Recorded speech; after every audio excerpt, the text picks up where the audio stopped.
Abbaan alangaa waliigalaa federaalaa qaamolee murna adda bilisa baasaa uummata Tigraay mandheeffachuun yakka garaagaraa raawwataniiruun shakkaman manni maree bakka bu'oota uummataa mirga himatamuu dhabuu isaanii akka irraa kaasuu qabu yaada murtoo barbaachisummaa isaa waliin miseensota mana maree bakka bu'oota uummataaf dhiyeeffateera. Obbo Caalaa Lammii mana marichatti sadarkaa ministeer deetaatti itti waamamaa mootummaati.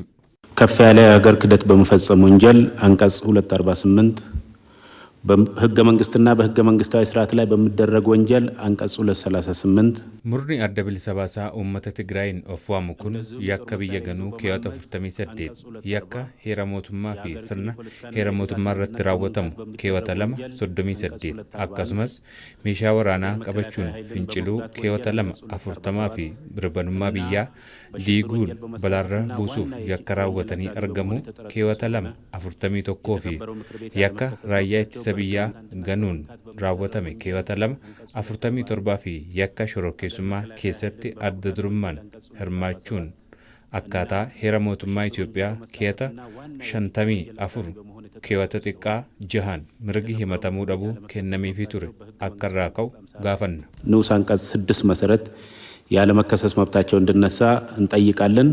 Murnoonni adda bilisa baasaa uummata Tigraay yakka eerameen shakkamuun mirgi himatamuu dhabuu isaanii akka irraa ka'u karaa sadarkaa ministeer deetaatti itti waamamaa mootummaa obbo Caalaa Lammiin mana marichaa fi maqaan isaanii dhiyaate namoota 39 kanneen ammoo Dr. Dabratsiyoon Gabra Mikaa'el, obbo Asmallash Waldasillaasee, obbo Abbaay Tsaayyee, Dr. Ambaasaadar Addisaalam Beellamaa, obbo Geetaachoo Raddaa, obbo Aspaa Aragaawi, obbo Gabra Gizaabeer Ara'ayaa, obbo Taaddasa Hayilee, Dr. Mabraatuu Mallas, addee Lamlam Hadigoo, obbo Halafoom Gidey, addee Mabraat Gabra Giyoorgis, addee Muluu Gabra Gizaabeer, addee Li'ilt Tsaggaayee, addee Maamit Tasfaayee, addee Maannih Abrahaa, obbo Kaaliyyuu Gabreewoot, obbo Miliyoon Gabrasillaasee, obbo Barihee Zigaat, obbo Taaddala Asaffaa, obbo Naggaa Asaffaa, addee Naafaqush Daseem, addee Shishay Habtasillaasee, addee Almaaz Arayaa, obbo Aragaawii Atsbahaa, addee Assalafach Baqqala, addee Asteer Amaareh, obbo Shimiyyee Gabree, obbo Kaasaa Gugsaa, addee Abarraash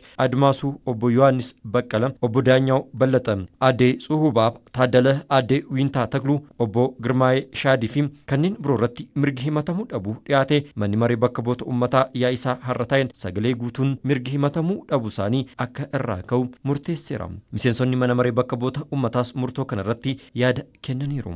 መንግስት ቢዘገይም ዛሬ የኢትዮጵያ ትንሣኤ ነው።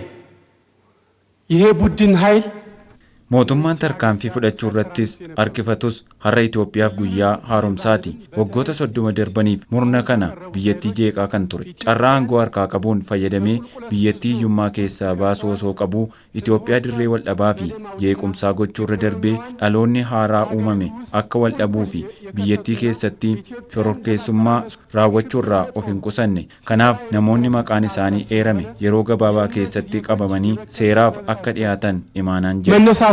ተገቢ ሆኖ በፍጥነት ተይዘው ለፍርድ እንዲቀርቡ አደራ ማለት ፈልጋለሁ። manni marichi oolmaasaa har'aan sirna ramaddii baajata haaraa hojiirra oolaa jiru irratti mari'achuudhaan raggaasisuu dabalatee miseensa boordii filannoo keessaa kan hir'ate nama biroon iddoo buusuudhaaf gaaffii dhiyaatee fi wixineewwan labsii kanneen biroo irratti mari'atee sagalee guutuun raggaasiseera.